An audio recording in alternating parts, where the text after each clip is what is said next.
L'histoire que nous allons vous raconter maintenant est celle bien sympathique d'une équipe de copains qui a décidé en 1998 de restaurer un vieux gréement des Sables d'Olonne, une pinasse de 1955, le Annie Charlot, qui aujourd'hui s'appelle le Bonheur des Dames.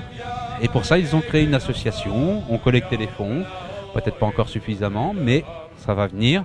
Et donc aujourd'hui, 6 ans après, on fait le point avec eux pour voir un petit peu ce qu'ils ont fait, où ils en sont et comment ils se positionnent par rapport à leur objectif qui est avoué maintenant, c'est de pouvoir faire quelque chose dans le cadre du Vendée Club, bien évidemment, puisque nous sommes au Sable d'Olonne.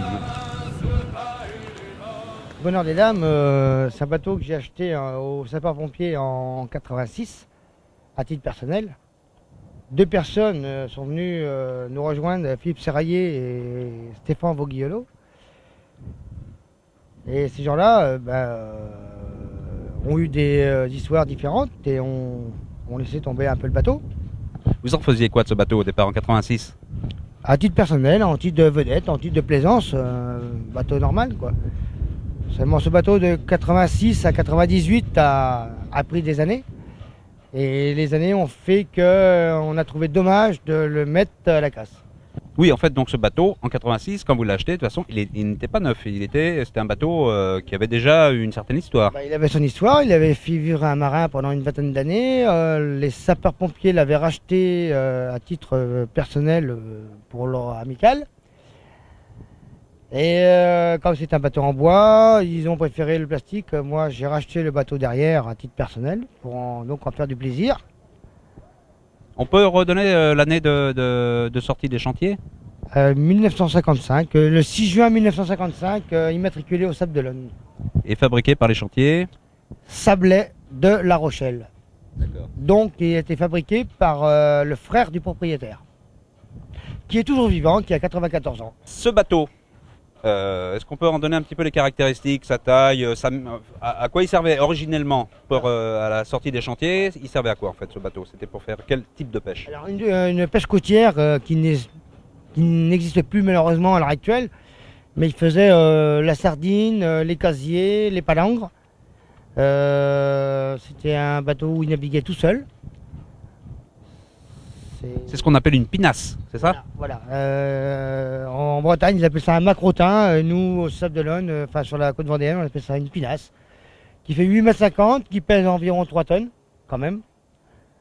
Et c'est un bateau qui a été maté à l'époque parce que son propriétaire avait peut-être pas confiance au moteur pur, c'était le démarrage des moteurs et avait voulu un mât et des voiles sur ce bateau. C'est pour la seule raison qu'on a voulu garder ce bateau. Parce qu'apparemment, ça sera le dernier qui reste au Sable d'Olonne. Un peu comme le Kifalo qui lui est autre chose, mais ils sont de la même année. Et donc on a décidé de casser la cabine de vedette de l'époque et de remettre le bateau à son état d'origine, avec les aides de la région, du département et de la communauté de communes. Donc on peut dire que ce bateau-là, une fois qu'il sera restauré, donc remis à flot, c'est déjà, mais il flotte pas, mais ça sera le plus vieux gréement des Sables d'Olonne.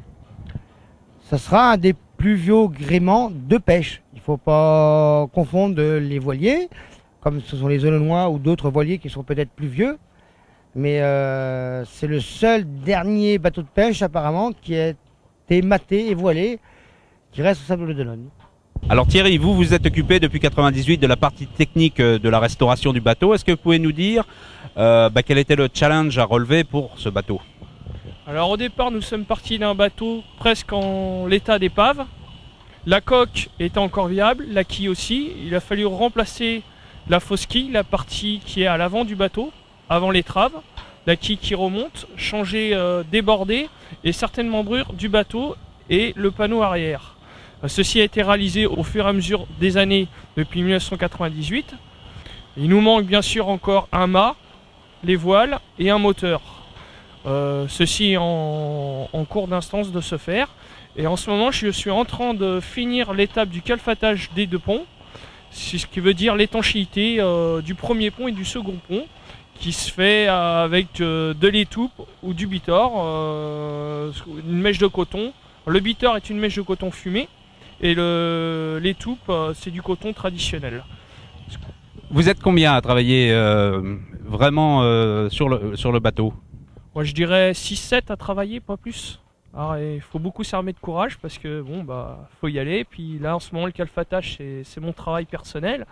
Chacun s'occupe de sa partie, d'autres c'est la mécanique, moi c'est plus partie bois et calfatage, donc ça je le fais tout seul, c'est assez long à faire. Il faut s'armer de courage et puis vu qu'on est plein de bonne volonté depuis 1998, on va y arriver. Alors Gérard Berthomé, vous avez 2 casquettes. Vous êtes le trésorier, monsieur Picsou, hein, qui s'occupe des finances, puis en même temps vous travaillez quand même techniquement sur le bateau aussi à la restauration. Donc là on va parler un petit peu d'argent. Est-ce que vous pouvez nous dire un petit peu quel budget à l'époque en 98 il a fallu déjà prévoir pour envisager la restauration?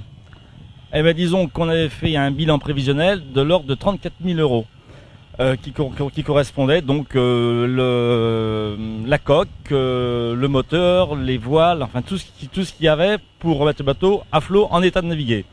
Aujourd'hui, donc la partie charpentier de navire, la partie bois, la partie coque nous a fait dépenser à peu près 14 000 euros.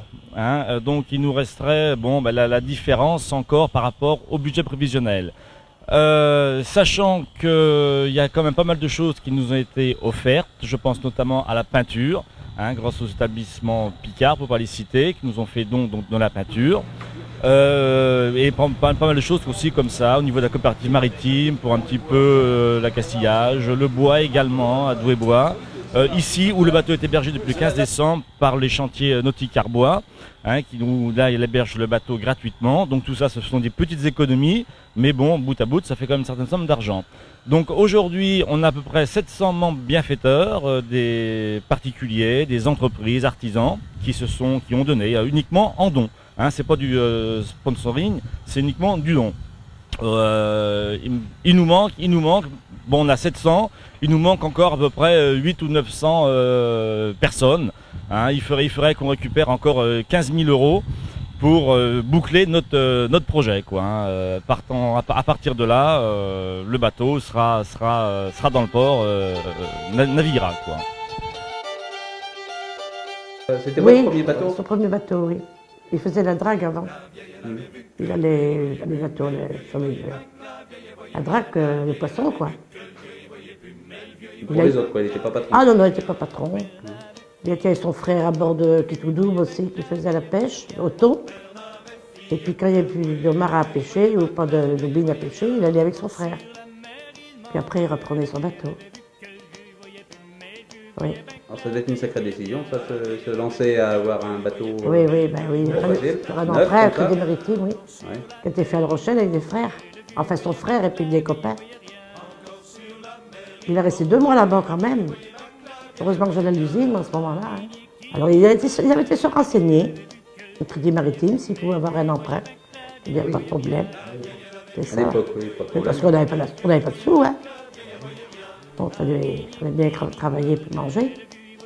C'était pourtant pas grand-chose, il fallait 100 000 francs par an. Et c'était dur à tirer, hein.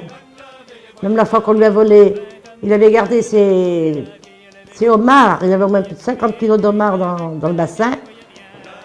Il avait mis un grappanier en osier, puis il allait le vendre chez Paul Martin. Et puis il monte chez Paul Martin, c'était pour payer les invalides, parce que la feuille était arrivée. Alors il demande à Paul, est-ce que tu veux des homards? Oui, bon, je descends les chercher. Oh, qu'est-ce qu'il a descendu? Le panier était vide. Il avait volé tout ça. Oh, il est mis en pleurant chez nous. Je pense, on peut pas. Il allait partout, quoi. Il était son chef, il était tout seul là-bas. Ah, oui. Alors là, c'est la pêche côtière, c'est-à-dire il part le matin? Oui, par le matin, à 2h, 3 h du matin. Ouais. Des fois, à 10h, 11h, il n'était pas venu. Il mieux quand c'était la saison des bars. Alors on descendait avec la remorque. On allait chercher de la glace le matin à la glacière. On avait une vieille glacière, on mettait les barres dedans, on avait un bac. Puis le lendemain, allait à la poissonnerie. C'était moi qui y allais. Alors je plaisais à mettre le bac dans la remorque. Et puis je m'en allais à 6h30. J'avais peur parce que j'étais peureuse. J'avais pas de lumière, j'avais ma lampe électrique pour voir combien pas m'écraser. Oui, puis j'allais à la poissonnerie vendre tout ça. Des fois c'était des bars, des fois c'était des crevettes, des fois c'était des homards. Des fois, c'était des concres, parce que quand il n'y avait plus rien à faire, il allait aux concres. Des baleresses, tout ça. Et je venais chez moi avec ma pote, ils se levaient tout seuls, je leur préparais leur café dans un thermo. Ils s'en allaient à l'école tous les deux. Ils étaient tout petits parce qu'ils avaient 4-5 heures quand le père a fait le bateau. Et puis, je buvais mon café et je m'en allais à l'usine. Je revenais à midi, faire à manger. Quand c'était vacances, il n'y avait pas de cantine à la garderie. Alors, descendais chercher les gosses à midi, remonter à 2 heures à l'usine. Mais hop, enfin, j'ai gagné ma retraite comme ça. Oui, mais oui, un dimanche, je ne sais pas comment ça se fait, alors on va. Tu reçois route bleue, qu'elle me dit, ben, je sais tu veux. Bien, alors, ça va par là. Mais qu'est-ce que tu vas faire par là? Il y a plein de gars là. Ben, je vais faire voir quelque chose. Oh, ça m'a fait quelque chose quand j'ai dit. Oh, comme il est beau, il était pas propre. Il est beau, hein. Ah, comme il était avant. Vous trouvez ses couleurs? Oui, c'est vrai, hein. Oui.